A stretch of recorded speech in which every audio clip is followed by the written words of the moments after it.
আসসালামু আলাইকুম।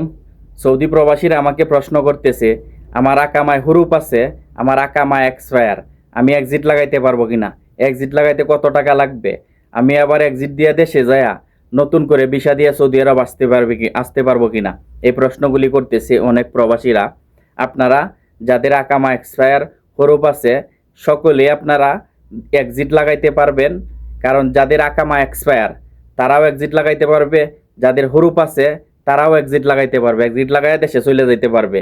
যাদের আকামা এক্সপায়ার তারা দেখেন আপনার কফিল কোথায় আছে, কফিলের মক্তবামেল কোথায় আছে। যদি কফিলে মক্তবামেলে যান তাহলে আপনি সরকারিভাবে 1 টাকা লাগবে না, আপনার এক্সিটের খরচ আপনি এক্সিট লাগাই দেশে চলে যেতে পারবেন। আর যদি আপনার কফিলে মক্তবামেল জানেন না, কফিল কোথায় জানেন না, তাহলে আপনি যে কোনো জায়গার থেকে আপনি যদি এক্সিট লাগান তাহলে 2500 থেকে 2600 টাকা লাগবে। কারণ আপনার 2500 থেকে 2600 টাকা লাগবে, যে কোনো জায়গা থেকে আপনি মক্তবামেল থেকে এক্সিটের আবেদন করলে লাগবে এই টাকাগুলা। আর যদি আপনার কফিলের মক্তবামেল জানেন, কফিলে মক্তবামেল আছে, তাহলে এখানে যে আপনি আবেদন করলে আপনার এক্সিটটা 15-16 দিনে হয়ে যাবে, বাস আপনার 1 টাকা খরচ হবে না। আর যদি আপনি জানেন না কফিলের খবর, তাহলে অন্য জায়গার থেকে করলে 2500 থেকে 2600 টাকা লাগবে, কিন্তু 15-16 দিনে আপনার এক্সিট হয়ে যাবে, আপনি দেশে চলে যেতে পারবেন। আবার বলতেছেন আপনি আসতে পারবেন কিনা, আকামা এক্সপায়ার নতুন ভিসা দিয়ে আপনি আবার সৌদি আরব আসতে চাইতেছেন, আসতে পারবেন কিনা। আপনার আকামা এক্সপায়ার, আপনি এক্সিট দিয়ে যায় নতুন ভিসা দিয়া যে কোনো কাজের বিষয় আপনি সৌদি আরবে আবার আপনি নতুন করে ভিসা নিয়ে আবার আপনি সৌদি আরব আসতে পারবেন।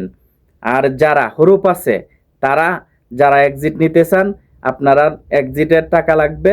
দেখেন যে কোনো মক্তবা মেলে যান, আপনারা মক্তবা মেলে যে এক্সিটের জন্য আবেদন করবেন, আবেদন করে দেশে যাওয়ার জন্য আপনাকে 1000 থেকে 1100 টাকা আপনাদের লাগবে এক্সিটের আবেদন করতে। কারণ আপনাদের হরুপ টাকাও কম লাগবে, কারণ 1000 থেকে 1100 টাকা লাগবে, আপনি এক্সিট লাগাইতে পারবেন। সর্বোচ্চ 10 দিন, 1 সপ্তাহ হয়ে যায়, দেখা যাচ্ছে কি 15 দিন, সর্বোচ্চ 15 দিনের ভিত্তিতে আপনার এক্সিট আইসা পড়বে, আপনি দেশে চলে যেতে পারবেন।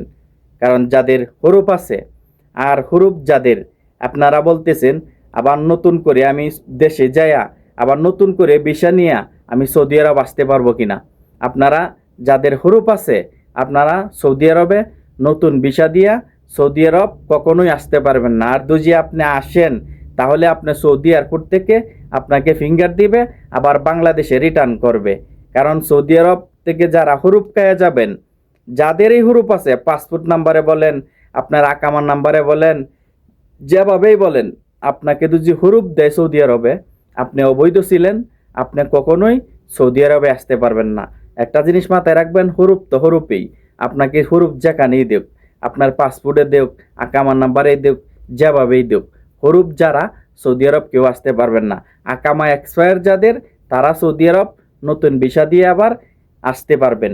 কারণ আপনি যদি এক্সিট নিয়ে দেশে চলে যান আবার নতুন করে আসতে পারবেন সৌদি আরবে। যাদের হুরুপ আছে তারা কখনোই সৌদি আরব আসতে পারবে না। তো অবশ্যই যারা ভিডিওটা দেখবেন চ্যানেলটা সাবস্ক্রাইব করে দিবেন, ভিডিওটা শেয়ার করে দিবেন। সকলেই ভালো থাকবেন।